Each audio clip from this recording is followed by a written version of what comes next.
Hello and welcome back to the port. I'm the Gaff Major and this is Amateur Reports. Amateur Reports is your gameplay submissions with my commentary, and today we have a submission from Eternal Abyss. He is playing the Tier 7 Premium French battleship Jean Bart. Now this is a Tier 6 and 7 game of Capture the Base on Estuary, and we're pretty much straight off of the blocks and we are spotted. Enemy Ragnarok spotted, as well as an enemy cruiser tucked in behind the island. Now, during this submission, Eternal Abyss is in a division with a friendly Fletcher and a friendly Targo. Getting our second volley out on the Ragnarok using our reload booster. Getting ourselves only about 8,500 damage in the opening moves of the game.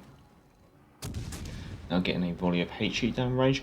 Now it's always worth watching his reload and then what ammunition he has, because with this command ability he has, which will be down in the description, he has the ability to change the ammunition once the gun's reloaded. Pretty much we've only taken about 0.1 of a second almost. It's very quick. There you go, just like that. So on the enemy team, we have a Shiratsuyu, a Lightning in a division with a Charles Mattel, a York and a Targo, a Baltimore in a division with an Odin, a Ragnarok and a Tirpitz. So there's the Ragnarok turned up again. She's broadside on, has learned her lesson, and we have AP loaded. Let's see what we can get here. Ooh, 3 citadels, getting about 30,000 damage. Ooh, that's a paddling. Getting another volley down range, we should be able to wrap up the Ragnarok. There we go, just a little over 2 minutes into the game and we have first blood. Now on the friendly team, we've already alluded to Eternal Abyss's division, but the other friendlies are a Shiratsuyu, an Azuma, a Wichita, a Nagato, a Scharnhorst and an Odin. Now this very special commander trait that he has is all due to the Azur Lane Dunkerque commander. Now in this case she is level 15 legendary free, and her traits are Brawler, Frontal Fire, Megalomania, Master Mechanic and Farsighted. And a Targo, but the Targo is kiting up quite nicely, so most of this should bracket the target. There we go, unfortunately. The friendly Fletcher's a little bit overextended, and he's had a bit of a smacking, unfortunately. He's only down to probably about 1,000 HP. As inspirations, he has taken Madden Mastery 17 and De Revel Mastery 15. So he's really gone in for the reload speed. Friendly Fletcher, unfortunately, slips beneath the waves. Victim to the enemy lightning on this flank, so we know that there's a lightning kicking around over here, unfortunately. Also, friendly Nagato flounders on the left flank to a Shiratsuyu on the enemy team, so we know where the enemy Shiratsuyu is. Friendly Shiratsuyu has made a push into the enemy cap, so stopping the enemy getting those tick points. Something's in that smoke screen, probably the Charles Mattel, but also we know the lightning's out there somewhere. As always, along with the command build down in the description will be the ship modules used. In this case, Eternal Abyss has taken Aiming Systems Module 1, Propulsion Module 2, Target Acquisition Systems Module 1, and Main Battery Module 3. And the Targo seems to have done a loop-to-loop, and she's coming back along. There's the Charles Mattel spotted as well. I think A turret clips the island, but B turret clears the island. But I think we don't get any contact with the Charles Mattel there, unfortunately. Coming under fire from the Targo and the Charles Mattel.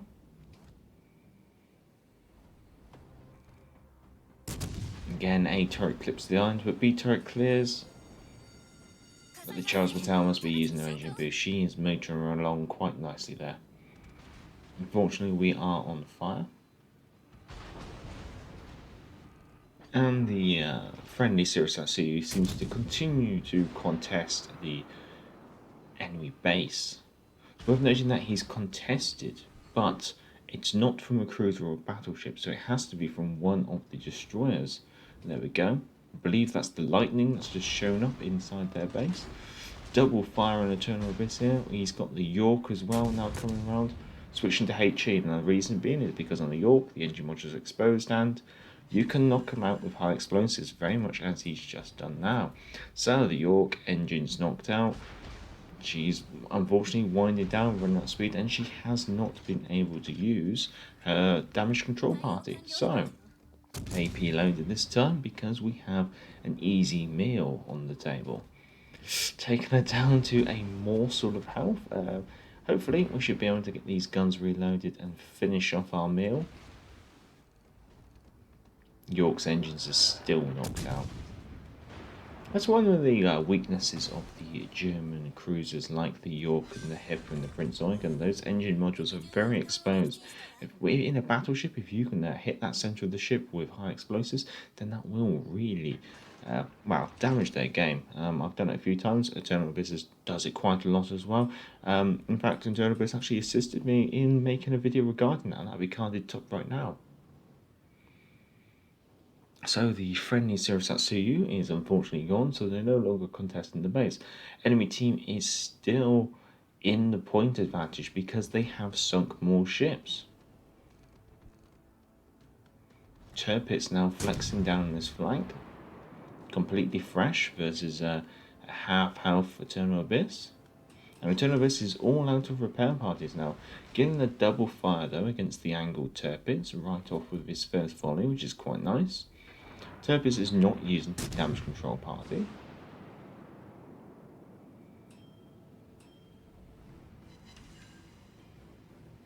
Gonna have to keep an eye out because only one of the enemy destroyers has been spotted, but we know that they're both working in the vicinity of their base, so they could be pretty much anywhere. Also remaining on the enemy team, I believe, is the Charles Mattel and the Ataga. Tirpitz flexing. Tirpitz going broadside on. At this range, I'm not quite sure why. It's far too far away for her to be able to use her torpedoes. Tirpitz getting himself high caliber though. Aiming at the waterline of the Tirpitz, but at this range, can it go through the turtle back? It's doing enough damage though.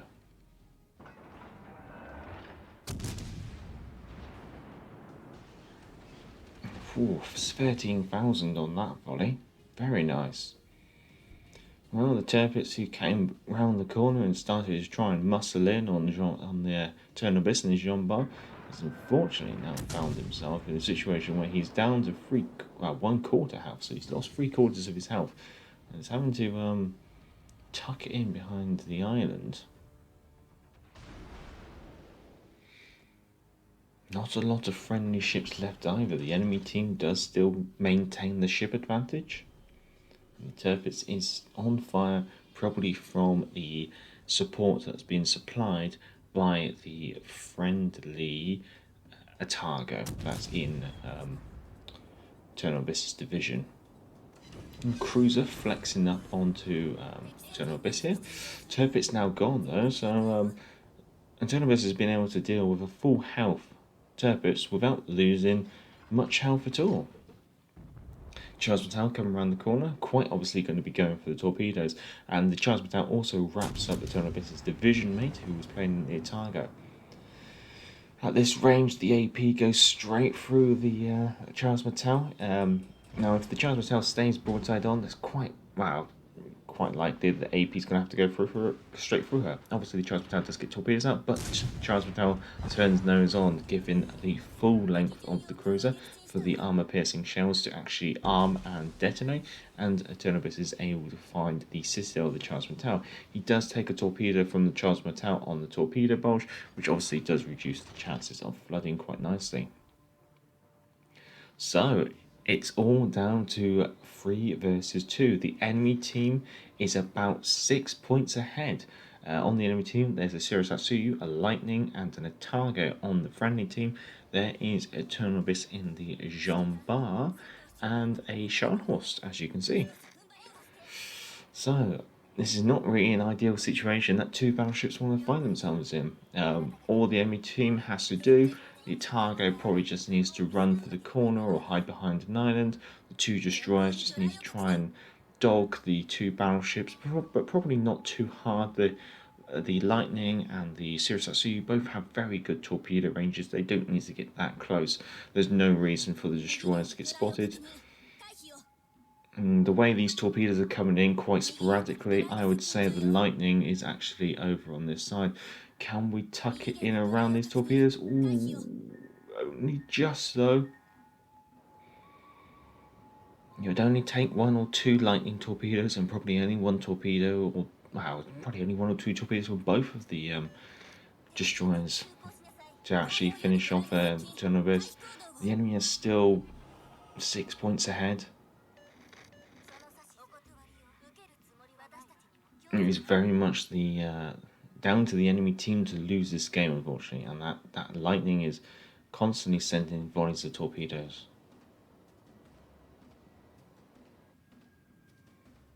Oh, what's this? Oh my. A full... Well, what was a full health Targo.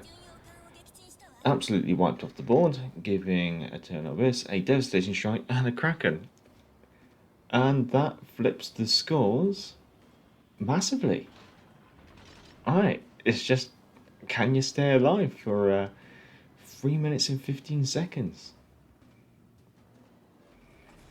What the Targo was planning on doing, I don't know. As you can see, the destroyers have had these two battleships lit up for quite a long time. Lightning opening fire on the Jean Bart. I mean, they're pretty much forced into a situation where the destroyers have to try and do something. It's now down to Eternal Abyss and his friendly Scharnhorst to throw the game. Dodging these torpedoes from the Sirius Atsuyu. Whether or not the Sirius Atsuyu is running torpedo reload booster would be interesting to see. Lightning's popped a smokescreen and is chipping in while the Sirius Atsuyu is spotting for him. But we are up to 185,000 damage quite nicely. 2 minutes and 20 seconds left of the game. Yeah, probably best that the full house Scharnhorst doesn't try and become a hero. It's now down to Eternal Abyss and his Scharnhorst to not try and win hard. And being located over here where he's not spotted is a safe bet. I'm surprised he hasn't switched to high explosives, but considering it's only going to take him 0.3 seconds to change from AP to high explosives, it's not really exactly something that he needs to pre-plan too much. He is located, so we know that Sirius Atsuyu is running Twist and Track. He's spotted again. Sirius Atsuyu is somewhere around here. Now, the Lightning's only got 10 kilometer torpedoes, so he's definitely out of torpedo range of the Lightning.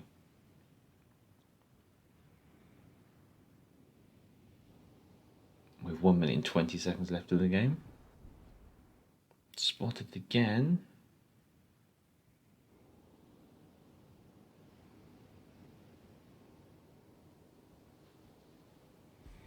Now, Eternal Abyss probably is, well, should be the easier target for their destroyers to pick off because the Scharnhorst is practically full health.